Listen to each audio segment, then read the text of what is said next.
Bienvenidos.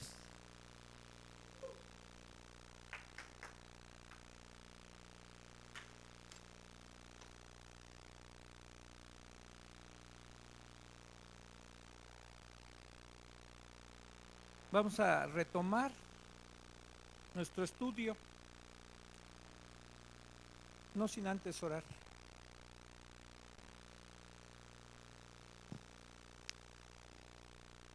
El día de ayer tuvimos en la reunión de pastores una visita de 3 hermanos, a donde fueron algunos hermanos de aquí a tomar un taller o un curso que se llama Protege. Protege tiene que ver con el abuso sexual, sobre todo a los niños. Y quedamos muy gratamente impresionados con los hermanos, pero confirmando que el poder de las tinieblas, Satanás, ataca principalmente a la iglesia. Es un enemigo que tenemos. Está vencido, pero es poderoso. Y si nosotros nos descuidamos, y si puede, nos va a destruir, nos odia. Y de ahí de que nosotros como creyentes no bajemos la guardia y nos pongamos toda la armadura de Dios. No como le hacen en algunos lados que se ponen físicamente cosas, no. Sino lo que entendemos en el libro de Efesios, lo que es tener la armadura de Dios basado en este libro, que no es un libro nada más. Es la palabra de Dios, la forma en que Dios se comunicó a través de este libro hacia nosotros y después en la persona de nuestro Señor Jesucristo, y lo dice así el libro de Hebreos. Dios, habiendo hablado muchas veces en el pasado por medio de los profetas, en estos días ha hablado por medio de su Hijo Jesucristo. Entonces, está la obra redentora de nuestro Señor Jesús, su palabra, que debe ser nuestra guía. No te descuides, hermano. No bajes la guardia. Debemos estar siempre diligentes, dispuestos, rendidos a nuestro Dios. Vamos a orar porque también puede Satanás atacar en la salud y Dios puede permitir. Y en otras ocasiones sabemos que vivimos en un mundo caído donde entró la enfermedad. ¿Sí? Ahorita sigue en el hospital la hermana de nuestro hermano Vali de Vero, la tía de Lili Saraí, sin despertar. Está confirmado que el pastor Rubén creo que tiene un trombo en su pierna. El pastor Memo está enfermo ahorita del estómago, no tan mal, pero tenemos un Dios todopoderoso, ¿sí? Un Dios que no está descuidado, y a Él clamamos. ¿Me acompañas? Padre, en esta hora invocamos tu nombre, Señor. Y como cuando tú estuviste en la tierra, Jesús, nos enseñaste a orar de una manera íntima con el Padre, haciendo lo propio. Nos enseñaste así: Padre nuestro que estás en los cielos. A ti, Dios Todopoderoso, nos dirigimos, sabiendo que eres un Dios de gracia y misericordia. Y que más que te lo digamos a ti, porque tú conoces todas las cosas, es para que nosotros tomemos conciencia cuando oramos a ti y presentamos nuestras cargas, nuestras necesidades, y queremos depositarlas en tu trono de gracia. Y para poder una vez más reconocer, y si acaso la incertidumbre, la duda, la preocupación nos hacen olvidar un poquito de lo que tú eres. A través de la comunicación contigo, Señor, volvemos a retomar nuestra posición y reconocemos tu autoridad, tu majestad, tu poderío. Por eso hoy, Señor, te rogamos por Pavi, Señor, la hermana de Val y de Vero. Ten misericordia de ella, Señor. Tú puedes despertarla sin secuelas, sin nada en su cuerpo. Si todavía no es el tiempo de que ella parta, Señor, te rogamos que ella vuelva en sí y pueda hacer un testimonio. A lo mejor tú le has hablado en estos días que ha estado inconsciente, y ellos puedan volver a ti, volverse a ti con todo su corazón. Ten misericordia de ella. Así como te rogamos que tengas misericordia de Rubén, y quizás ahorita lo estén atendiendo, él desea que lo retengan porque está preocupado por su pierna. Ya sacaste a mi esposa del trombo en su dedo, Señor. Sacaste a Beto de un derrame en el cerebro. Señor, por eso volteamos hacia atrás y sabemos que eres un Dios que todo lo puede, Señor. Ahora te encomendamos la vida de nuestro pastor Rubén. Dale tu paz y permite que él salga de ese lugar, Señor, sin nada en tus manos está. Y este estudio también está en tus manos. Háblanos a través de lo que tú le hablaste a tu siervo, el apóstol Pablo, y de su vida y de su historia, que nos enseñan tantas cosas, pero sobre todo nos enseñan acerca de ti. Te lo pedimos en el nombre de Jesús. Amén.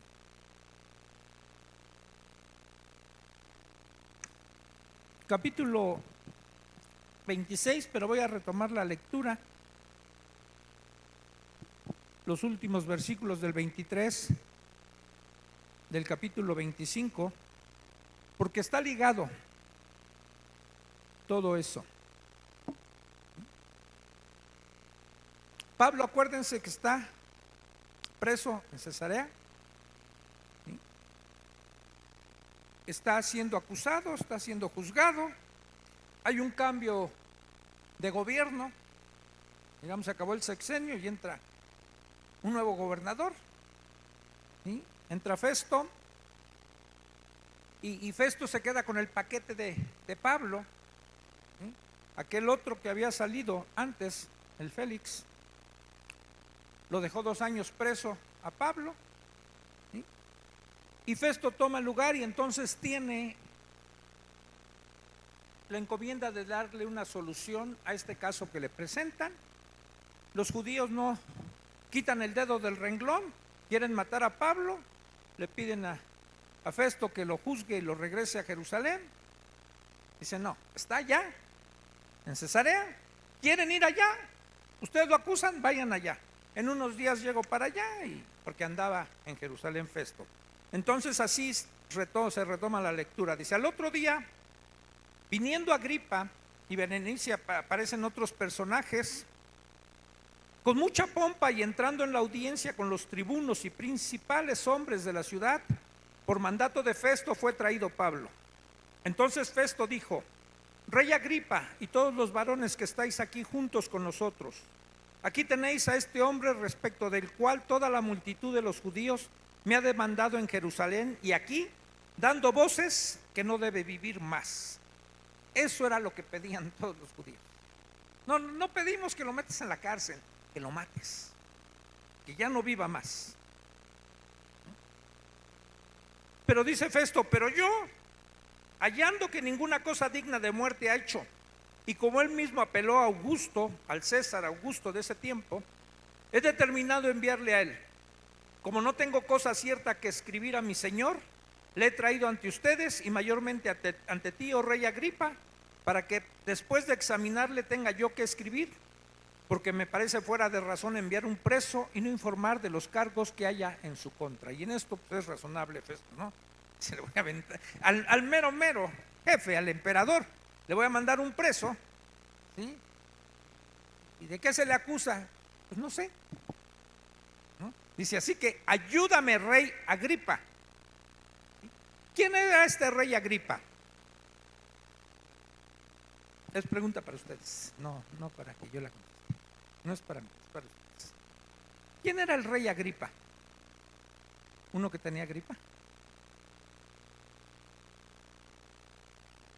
¿Quién era el rey Agripa?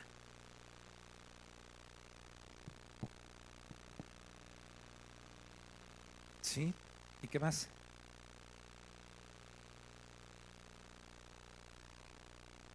Aparte de ser gobernante, ¿qué era? Pero era rey, ¿no? Dice. Tenía el título de rey. ¿Sí?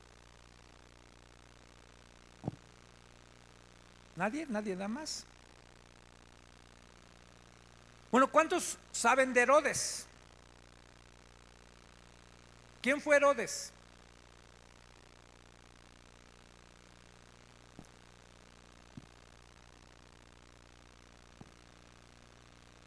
Un rey también, no nada más de Jerusalén. Ocupaba un cargo de rey de los judíos. Ese se llamaba Herodes el Grande. Este rey Agripa era bisnieto de Herodes el Grande. ¿Quién fue Herodes el Grande? Herodes el Grande fue el rey que estaba en esa posición de reinado cuando Jesús nace. ¿Se acuerdan que cuando los magos de Oriente llegan ante este rey Herodes, bueno, no el de los evangelios, y les dicen, ¿dónde ha nacido el rey de los judíos? Porque hemos visto su estrella, ¿no? Y nosotros venimos a preguntar. Y como él era un rey falso, no era el verdadero rey, alguien impuesto, que había hecho cosas, sí, había hecho algunas cosas, embelleció el templo y algunas otras cosas, pero no era el rey legítimo. Estaba usurpando un trono que no le correspondía. Entonces, cuando oye de un rey de los judíos, siente amenazado su trono y dice, vayan, investiguen. No, primero manda a traer aquellos que no conocían de la ley, ¿no? Traigan a los escribas, ¿sí? ¿Dónde dice la escritura que habría de nacer el Mesías? Ellos de inmediato dicen, en Belén. Y entonces ya les dice Herodes, vayan, investiguen allá en Belén, dice las escrituras, porque estos reyes de Oriente no eran judíos, no sabían de las escrituras. Por eso preguntaban, vayan, y si lo encuentran, regresen, avísenme para que también yo vaya a adorarlo.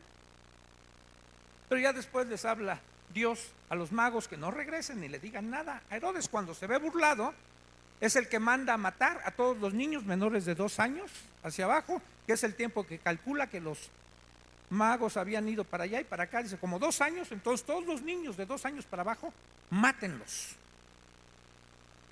Ese era Herodes el Grande, y él gobernaba sobre toda Palestina, sobre todas las provincias de Palestina.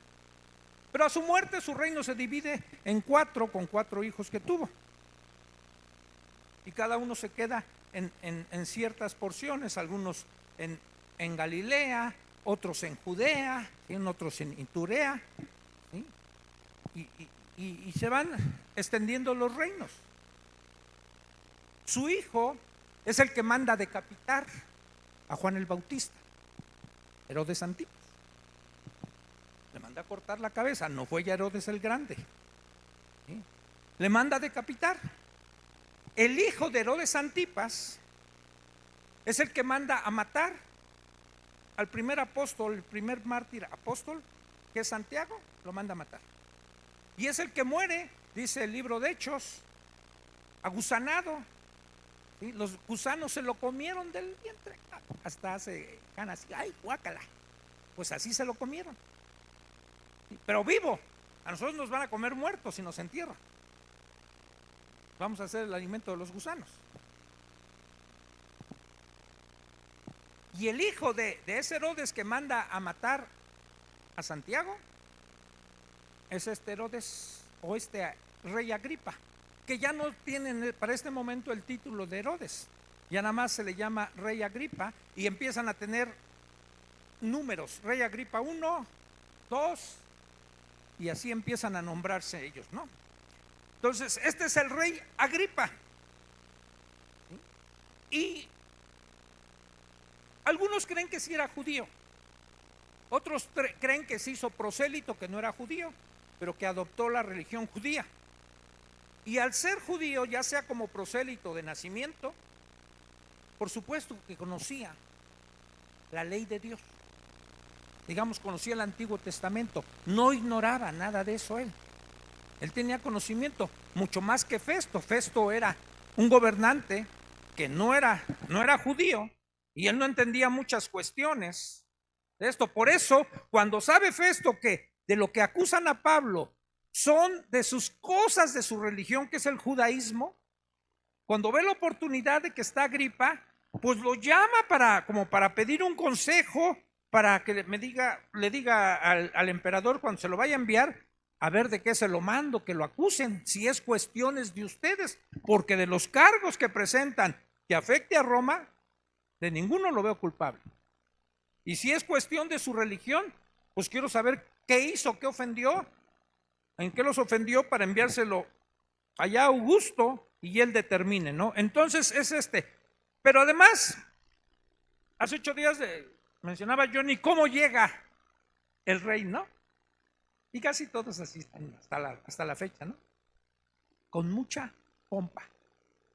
No que estuviera pomposo, no que tuviera mucha pompa, sino así con mucha algarabía, llamando la atención mucho, ¿sí?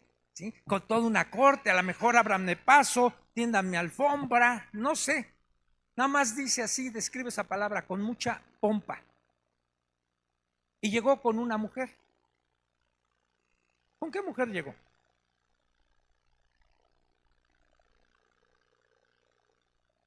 Una tal Bere. Ya le decían de cariño también ahí, Bere. ¿Quién era Berenice? Berenice era hermana de Agripa. Y ambos eran hermanos de Drusila. ¿Se acuerdan que salió Drusila a relucir también? O sea, los tres eran hermanos. Pero ellos vivían una relación incestuosa. Agripa con Berenice vivían en concubinato. Se cree que Berenice primero enviudó de un hombre y regresó a vivir con su hermano. Después se fue con otro hombre al que después abandonó para regresar a seguir en concubinato con su hermano. ¿Sí? Y entonces fungían como pareja real, ¿no? Ella era la primera dama, digamos. Sí. O sea, de alcurnia, ¿no? Bien pecadora, ¿sí? Pero de alcurnia y con pompa, ¿no? Y con pompa, sí, ¿sí? Y de ellos está pidiendo un consejo Festo, que le ayude, ¿sí? Y entonces ahí más o menos termina el capítulo 25, pero la historia continúa. Eso solo es, digamos, el prólogo, el preámbulo de lo que va a ser después. Dice el 26. Entonces, ya una vez que le pide esto Festo a Agripa, Agripa le dice a Pablo, ¿por qué? Fíjense, a ver, les voy a preguntar si pusieron atención a la lectura. ¿Cuánta gente va a hablar Pablo?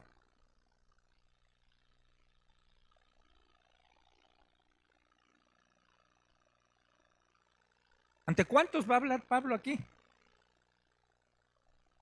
Al menos está Festo, Agripa y Berenice, ¿no? Pero ¿hay más? ¿O es una charla exclusiva con ellos?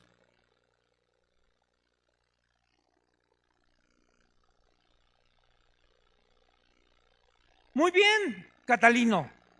Desde el versículo 23 dice que vino Agripa y Berenice con mucha pompa y entrando en la audiencia con los tribunos y principales hombres de la ciudad por mandato de Festo. O sea, estaba la élite, ¿sí? Digamos, si pudiéramos ponerlos en nuestro tiempo, estaba el presidente, ¿sí? los gobernadores de estado, los secretarios. ¿Sí? No, no, no. Pura gente pesada. ¿Sí? Un alto rango. ¿Sí? Ante todos estos, y mire, Pablo nunca iba a desperdiciar una oportunidad de predicar el evangelio. Fuera uno, fuera a gentiles, a pobres, a ricos, a reyes, a quien fuera, el mensaje era el mismo de Pablo. Y entonces Agripa, como le están dando, digamos, el honor, el lugar, ande rey Agripa, entonces es el que toma la iniciativa y se dirige a Pablo y le dice a Pablo, se te permite hablar por ti mismo. Entonces Pablo extendió la mano como se acostumbraba para pedir silencio y comenzó su defensa de esta manera, la que ya había presentado antes ante Félix, ante Festo, ¿sí? Y ahora la tiene que hacer ante Agripa.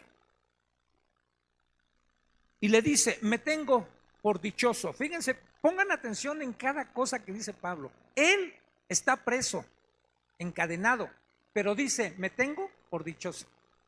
O sea, estoy feliz, estoy gozoso. No estoy triste, no me estoy lamentando de mi situación.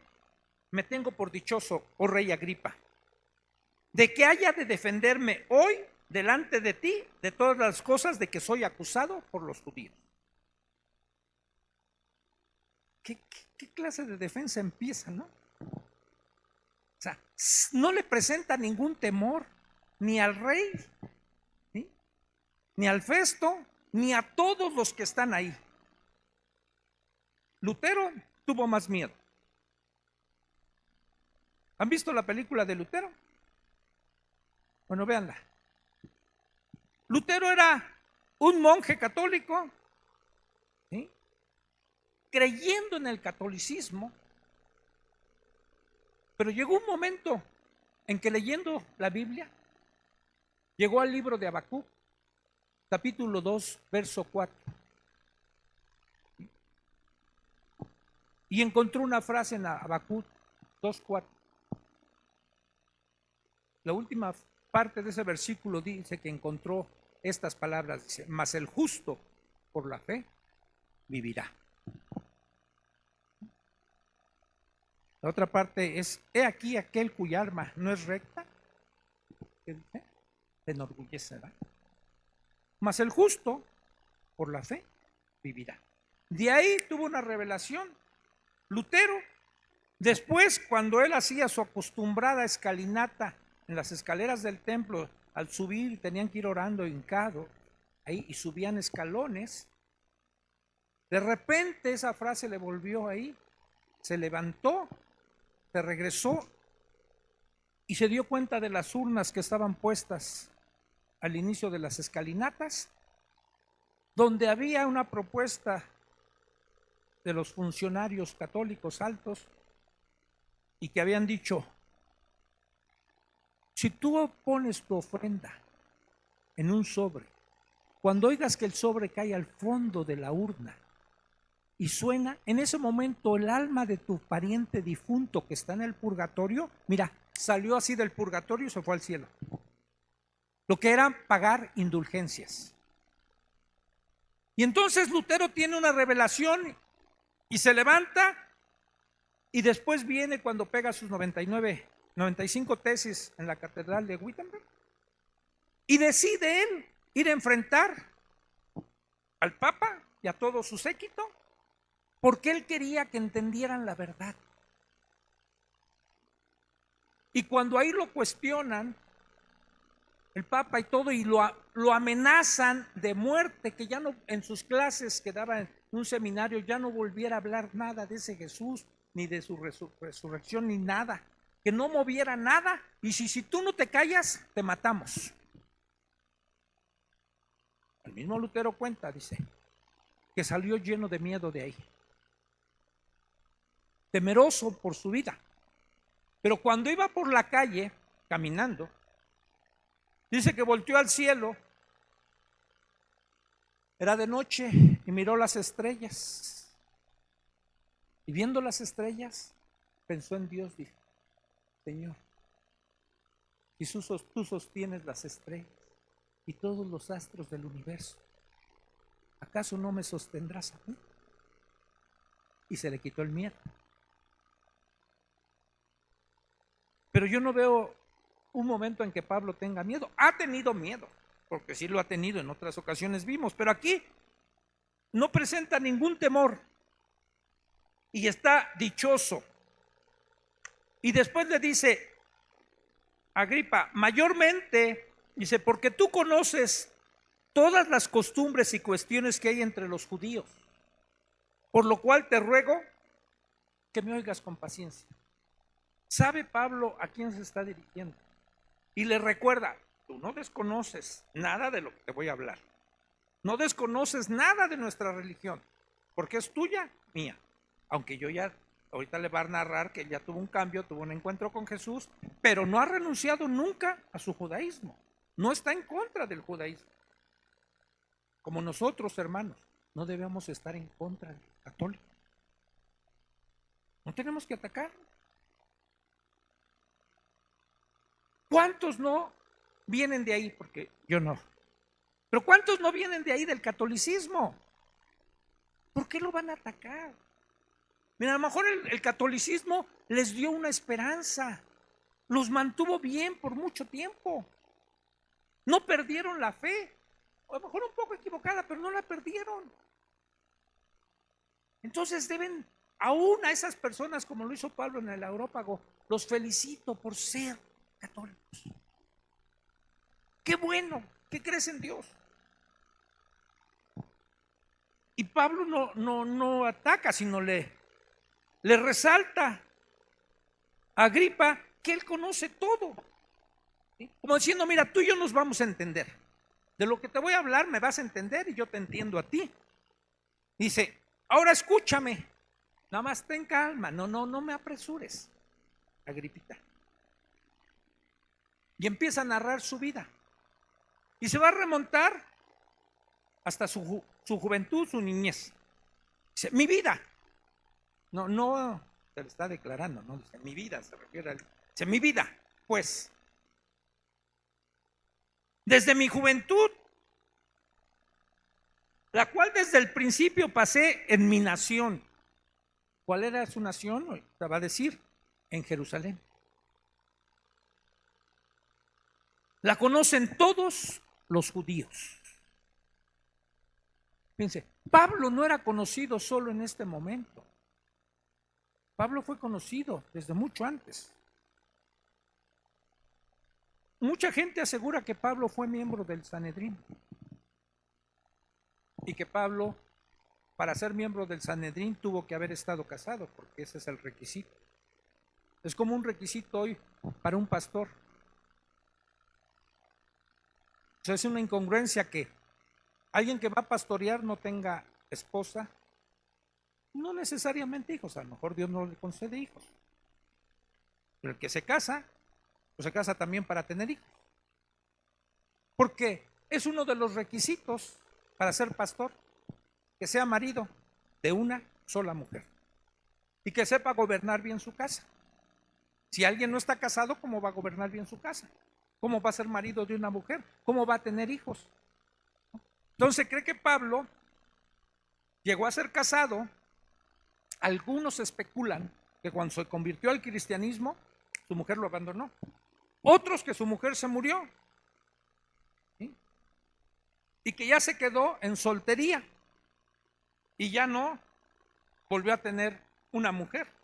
Eso ya después lo dice cuando escribe su primera carta a los Corintios en el capítulo 9, cuando habla de los derechos de un apóstol.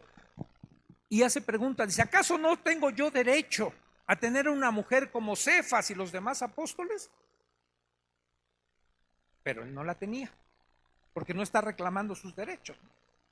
Así que, por eso él después dijo, en esa misma carta, antes, 2 capítulos antes, le dijo a la gente, miren, si se casan no pecan, pero si no se casan hacen mejor.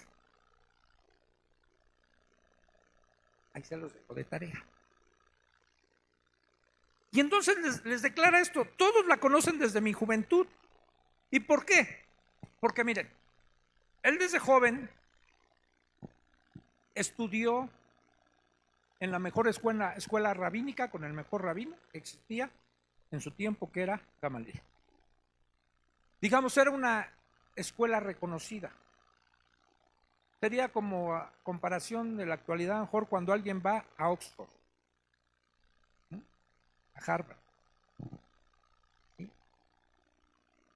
¿Hoy fuiste a esa universidad? Pues llegué a la UNAM. Algunos dirán, ¿no? Pero está bien, es la mejor universidad de toda Latinoamérica, no es la número 1, ¿no? ¿O no, Jazz? ¿Ah? No, tiene su prestigio nuestra universidad, no se crean. Pumas, somos Pumas. Y entonces por eso dice, pues sí, todos me conocían, porque a lo mejor conocían a los discípulos de Gamaliel. Dice, y de su vida está hablando, dice, las cuales también saben que yo, desde el principio, y si alguien quiere testificarlo, conforme a la más rigurosa secta de nuestra religión, yo viví fariseo. Y era real.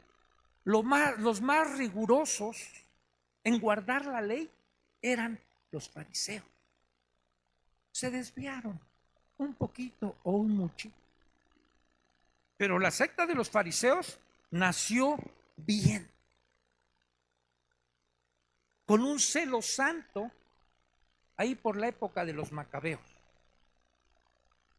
queriendo cuidar, ¿sí?, la esencia de la ley, de todo el Antiguo Testamento, que no se distorsionara, y mantener la pureza y la santidad de las escrituras del Antiguo Testamento.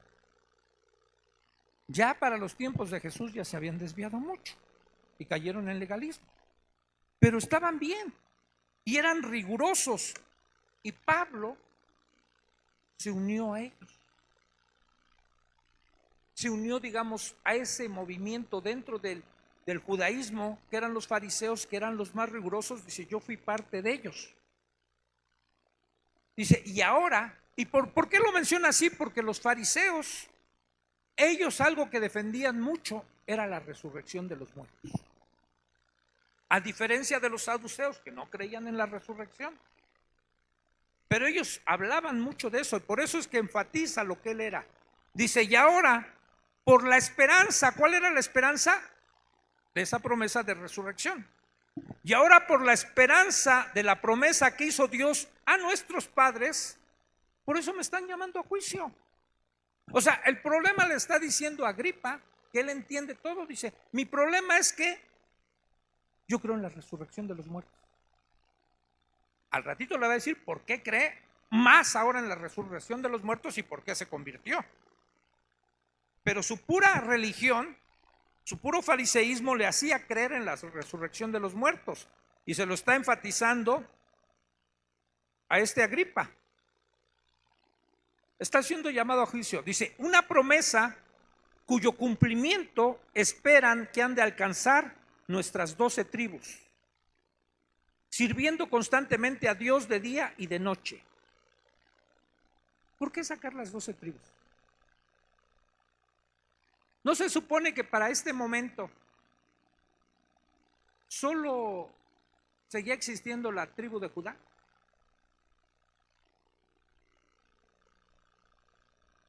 ¿O no?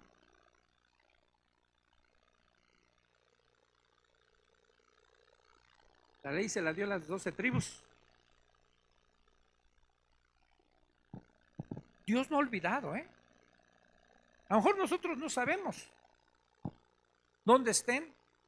Los mormones dicen que ellos son de la tribu de José, que esa tribu ya se encontró. Pero cuando vamos al libro de Apocalipsis, sigue hablando de las 12 tribus de Israel, y que ahora los apóstoles van a juzgar las tribus. Y entonces esa promesa que siguen esperando un cumplimiento, porque los judíos, como no reconocían a Jesús como el Mesías, y como no lo reconocen hasta la fecha, siguen esperando el cumplimiento de la promesa. O sea, para ellos no se ha cumplido. Y la van a alcanzar todas las 12 tribus, todo el pueblo de Israel. Además, ellos sirven constantemente a Dios de día y de noche. Por esta esperanza que yo tengo, oh rey Agripa, soy acusado por los judíos. Y aquí es donde va a entrar al meollo del asunto, ¿sí? Que el rey no ignora esto que han dicho los profetas. Tampoco quizás ignorara un poco acerca de Jesús, pero no creía. Y entonces ya se va a lanzar, digamos, con todo a predicar el evangelio Pablo. ¿Qué? Como para llamar la atención. ¿Se juzga entre ustedes, cosa increíble, que Dios resucite a los muertos? Bien, no juzguemos a la distancia, hermanos. Nosotros tenemos la certeza y la seguridad que Jesús resucitó y que Jesús nos va a resucitar, Dios nos va a resucitar. Pero ponte en esta época. Sí, había algunos datos del Antiguo Testamento que algunos profetas habían vuelto a la vida a algunas personas, a algún niño. Es más, el profeta Eliseo, ya muerto en su tumba, aventaron un muerto y el muerto se levantó. Sí, ya lo han leído, ¿no? Tanto Elías como Eliseo se tumbaron sobre unos niños muertos y los volvieron a la vida. No digo que los resucitaron, los volvieron a la vida. Porque la Biblia habla claramente que las primicias de la resurrección es Cristo. Es el primero que ha resucitado, los otros volvieron a la vida. Entonces hay una diferencia, pero entendamos la postura de ellos. Nunca se había sabido que nadie volviera de la muerte a una vida ya indestructible. Entonces, podemos entender, por eso Pablo está queriéndoles convencer, pero les está diciendo, hay algo imposible para Dios, y no era difícil de llegar a una conclusión de eso, porque sabía la historia, sabía que Dios había abierto el mar para que pasara a su pueblo, sabía que Dios había hecho descender alimento del cielo llamado maná.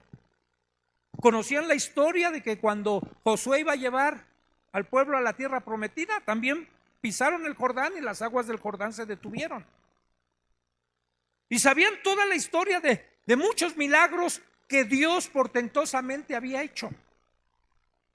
Pero, por eso Pablo dice, si ya, como diciéndole, si ya saben todo esto, ¿a poco les parece imposible que Dios vuelva de la vida a alguien o resucite a alguien? ¿Les parece imposible? O sea, le está queriendo llevar a un razonamiento primero en su mente, pero para que llegue a su espíritu. Que a veces eso es lo que tratamos de hacer los predicadores. Bueno, yo es lo que trato de hacer. Llevarles un mensaje que lo entiendan en su mente, pero que no se quede ahí, que baje a su espíritu. Y dice Pablo después, yo ciertamente había creído, ahora se va a poner del lado de ellos, ¿no? Como para decirles, miren, los entiendo si no creen. Dice, yo ciertamente había creído mi deber hacer muchas cosas contra el nombre de Jesús de Nazaret. Podemos poner Juan 16:2 y después me ayudan con primera de Timoteo 1:13 y después Juan 15:21. Fíjense, porque Pablo está diciendo esto en una ignorancia que él tenía. Él dice en sus mismos escritos, en sus cartas, yo por ignorancia hice muchas cosas. Fíjense, en Juan 16:2 dice Jesús, él está hablando, dice, los van a expulsar de las sinagogas. Les está advirtiendo a sus discípulos. Y aún viene la hora cuando cualquiera que los mate pensará que está rindiendo un servicio a Dios. Eso advirtió Jesús. Y Pablo, equivocadamente, pero sinceramente equivocado, él, con el celo santo que tenía de Dios siendo fariseo, creía estar sirviendo a Dios al perseguir a los cristianos. Y entonces está reconociendo eso para que digamos, estableciendo un puente de comprensión con ellos. Dice, los entiendo, porque yo antes estaba así. Yo había creído mi deber hacer muchas cosas contra el nombre de Jesús de Nazaret. Primera de Timoteo o Tito les dije. Primera de Timoteo 1:13. Porque no es en un solo lugar, Jesús lo dijo y Pablo después lo dijo. Dice Pablo, habiendo yo sido antes blasfemo, perseguidor e injuriador, mas fui recibido a misericordia porque lo hice por ignorancia en incredulidad. Y así yo actué. Estaba ignorante y además no creía esas mismas cosas, igual que quizás ustedes no las están creyendo. Y Juan 15:21. Nada más regresense tanto. Bueno, la compu es diferente, ¿verdad? Dice, mas todo esto les dijo a sus discípulos Jesús, les harán por causa de mi nombre, porque no conocen al que me ha enviado, refiriéndose a toda la persecución que ellos iban a recibir. Y después le sigue diciendo Pablo, lo cual también hice yo en Jerusalén. ¿Sí? Hice muchas cosas contra el nombre de Jesús. Yo encerré en cárceles a muchos de los santos, habiendo recibido poderes de los principales sacerdotes, y cuando los mataron, yo di mi voto. Y muchos creen que por esto, cuando dice yo di mi voto, que él pertenecía al Sanedrín, porque se votaba para lo que permitían que les hicieran a los cristianos.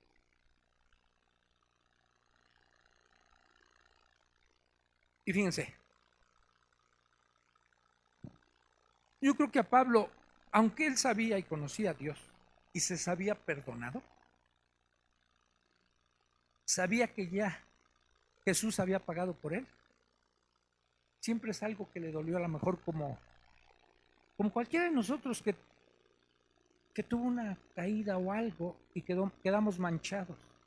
Sabemos que Jesús nos ha perdonado, que su sacrificio es suficiente para todo, pero ojalá no hubiéramos hecho.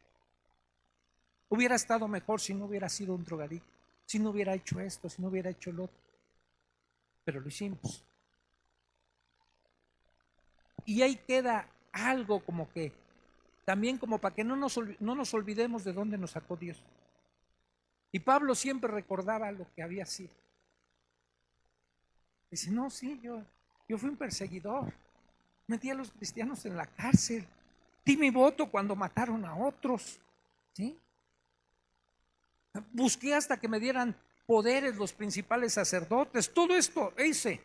Y muchas veces, castigándolos en todas las sinagogas, los forcé a blasfemar. Ya está hablando aquí en primera persona. Dice, yo los forcé a blasfemar y enfurecido sobremanera contra ellos, los perseguí hasta en las ciudades extranjeras. ¿Te acuerdan cómo empieza el capítulo 9 del libro de Hechos? A ver, sin verlo, ¿quién me dice cómo empieza el capítulo 9 de Hechos?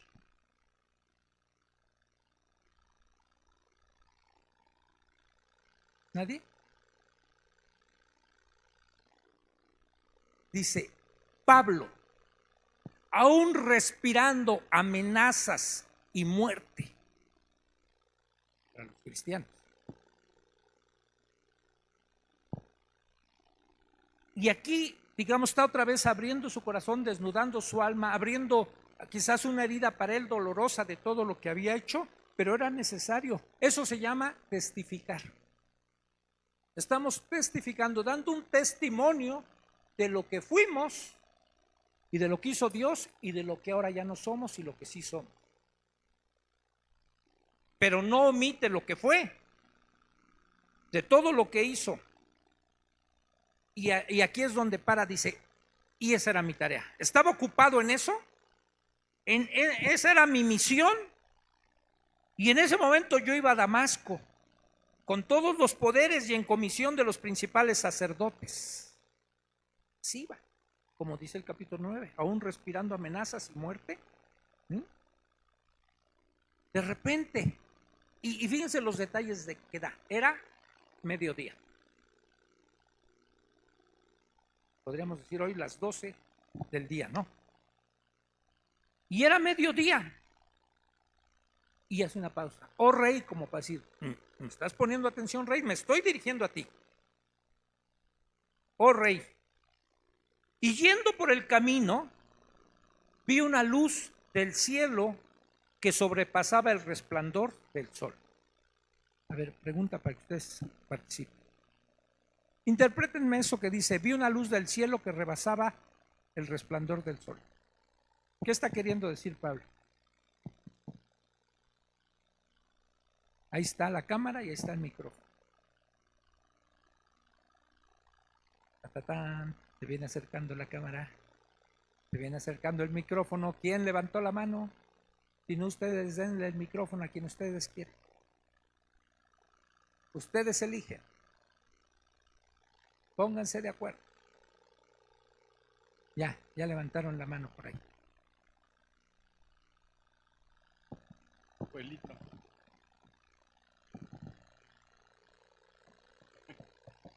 Creo que, como dice que era mediodía, el sol estaba en su cenit, estaba muy fuerte.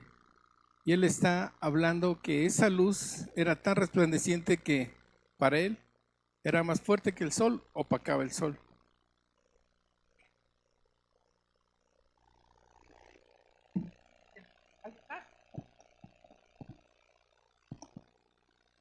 Está hablando, está bien, no está hablando de la luz natural del mediodía, porque la describe ahí, dice, era mediodía, dice, y había luz, pero sobre esa luz hubo otra luz más resplandeciente que la luz natural que da el sol. Queriendo decir, esa luz no provenía del sol, provenía de Dios. ¿Sí? ¿Y se acuerdan? Fíjense,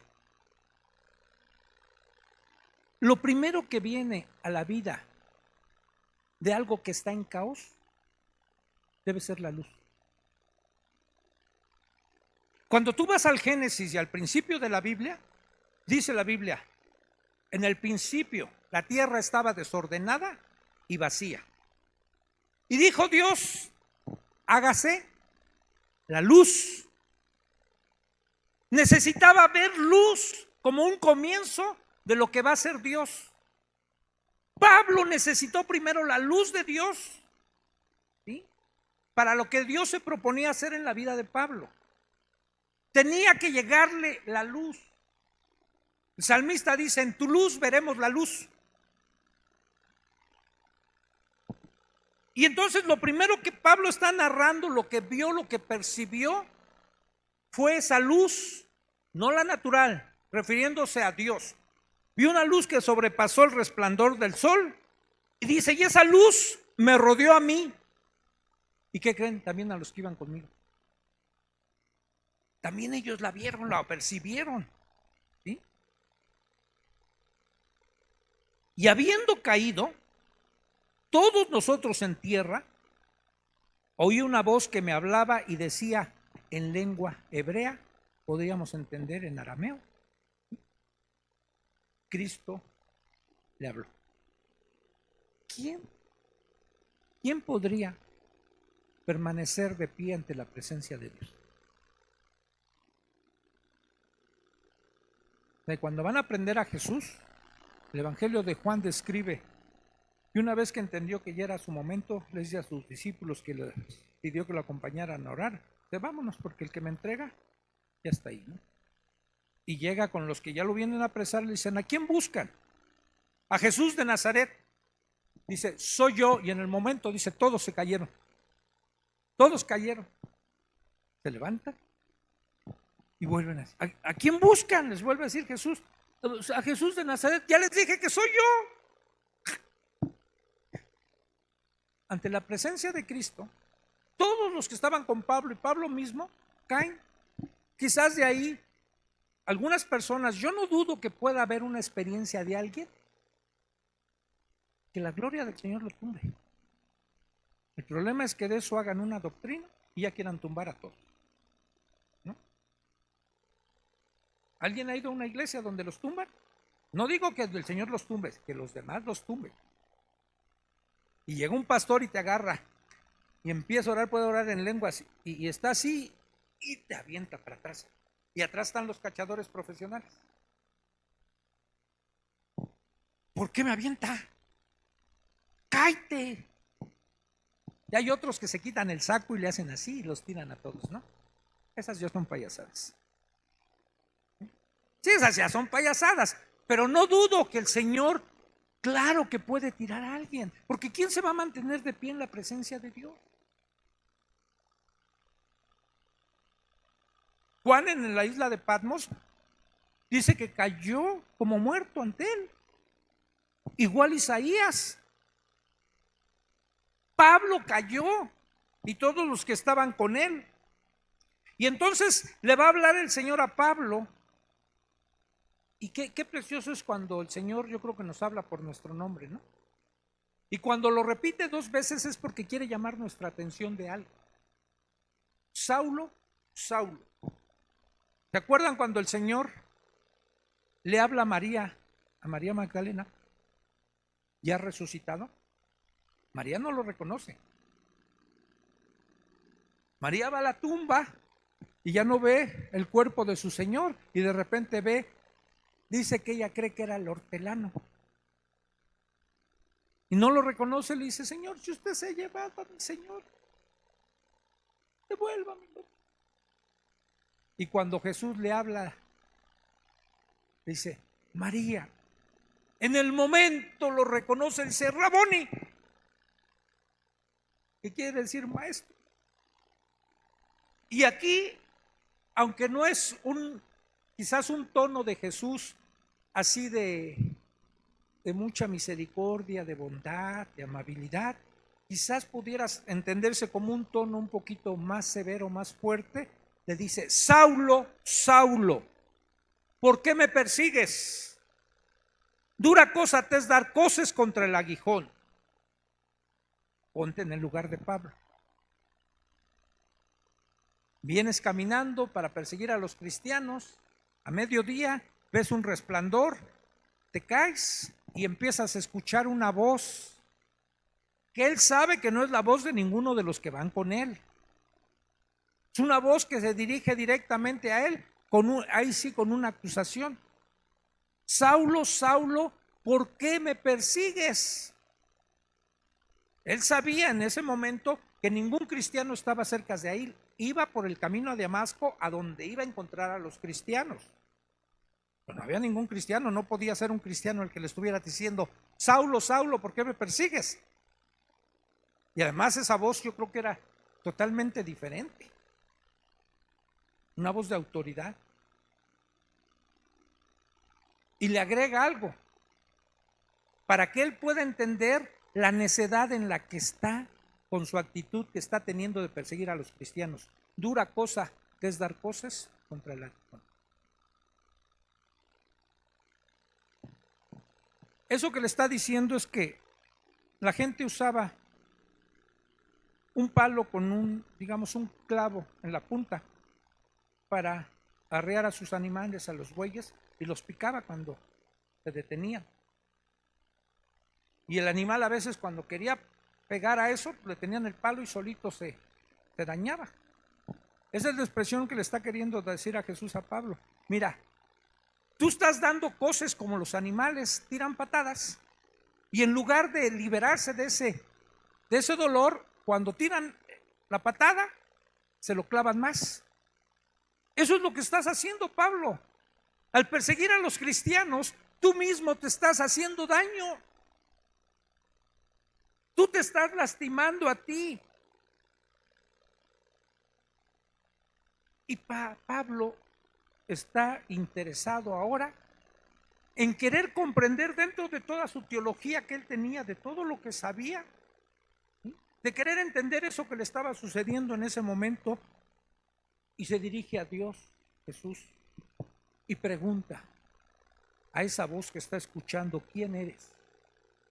Pero agrega, ustedes vean en sus Biblias cómo le pregunta: ¿quién eres, Señor? ¿Cómo está escrito Señor? Con S mayúscula. Ustedes van a encontrar que cuando no se refiere a Dios, a cualquier Señor que se refiere está siempre en minúscula. Cuando está con mayúscula se refiere a Dios o a Jesús. Y en ese momento Pablo ya en todo lo que está ahí tratando de digerir, que sabe que ese resplandor que sobrepasó la luz del sol viene del cielo, que esa voz es una voz divina, sabe que es el Señor el que le está hablando, aunque no lo conozca, en ese momento, al menos de palabra, le da un reconocimiento. ¿Quién eres, Señor? Y el Señor, cuando tú le inquieres a Él con sinceridad de conocer las cosas, Él no te va a dejar sin respuesta. Siempre te va a responder. Y le dijo sencillamente, yo soy Jesús. Yo soy Jesús. Pablo sabía quién era Jesús, pero le agregó, a quien tú persigues. Y no le necesitó aclarar muchas cosas con ese a quien tú persigues. Con eso Pablo entendió que perseguir a los cristianos es perseguir a Jesús. El que toca a sus hijos, lo está tocando a él. ¿Lo entendió? Esta es la tercera vez que en el libro de los Hechos Pablo presenta su testimonio de su conversión ante diferente audiencia. Y en cada una de ellas vamos a notar, y para la próxima semana agrega un detalle que no viene en la otra. En el otro testimonio que narró en el capítulo 22 y en el que narra Lucas en el capítulo 9. Siempre hay algo que más se agrega, ¿no? Y lo vamos a ver la próxima semana. ¿Qué otras cosas agrega que Dios, Jesús, le dijo? Y si tienen su Biblia que tiene las palabras de Jesús con letra roja, tráigansela porque ahí aparece las palabras que Jesús le dice. Bueno, leyéndola también entendemos lo que Jesús le dijo. ¿Comentarios, preguntas?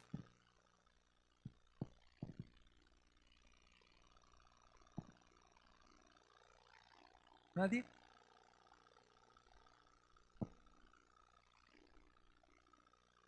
Entonces, ¿oramos? Les presumo, mire mi Biblia. Esta es de las que más me gustan, pero ya estaba toda rota. La pegué con cinta canela por acá y me dice mi hija, ¿qué quieres que te regale del Día del Padre? Fue del Día del Padre, ¿eh? No, nada, hija. Tu amor, le hubiera dicho tu obediencia, ¿verdad? Dice, no, ¿qué quieres? Digo, sí, ya sé, que me encuadernen mi Biblia. Entonces ya me la encuadernó y ya le puso la Biblia, Jesús López Alonso. Esa ahora es la que cargo. Cuídenla, si ya están muy viejas la pueden tirar, pero si le tienen un aprecio especial a alguna Biblia, la pueden mandar a encuadernarle. Mi hija les dice dónde. Y esta la guardo mucho porque esta me la regaló mi esposa en el Día del Padre, el 20 de junio del 2004. Y es la que he usado más a lo largo de mí. Oremos. Te damos gracias, Señor, por tu palabra. Señor, danos la valentía, el entendimiento de sentirnos felices, gozosos como Pablo. Como tú lo dijiste en el Sermón del Monte, Jesús. Bienaventurados serán cuando por mi causa os persigan y os vituperen y os digan toda clase de mal. Gócense, porque su galardón es grande en los cielos. Señor, que no rehuyamos predicar a tiempo y fuera de tiempo tu palabra, sin importar las consecuencias que ello trae a nuestras vidas. Estamos viviendo tiempos más difíciles. Quizás la persecución esté a la vuelta de la esquina, con lo que ayer nos compartían nuestros hermanos en la reunión de pastores. Hoy vamos a ser más perseguidos, más atacados, pero tenemos un Dios todopoderoso. Y tú nos dices en tu palabra, no es con ejército ni con espada, es con mi Santo Espíritu con lo que vamos a pelear. que así lo hagamos. En el nombre de Jesús. Amén.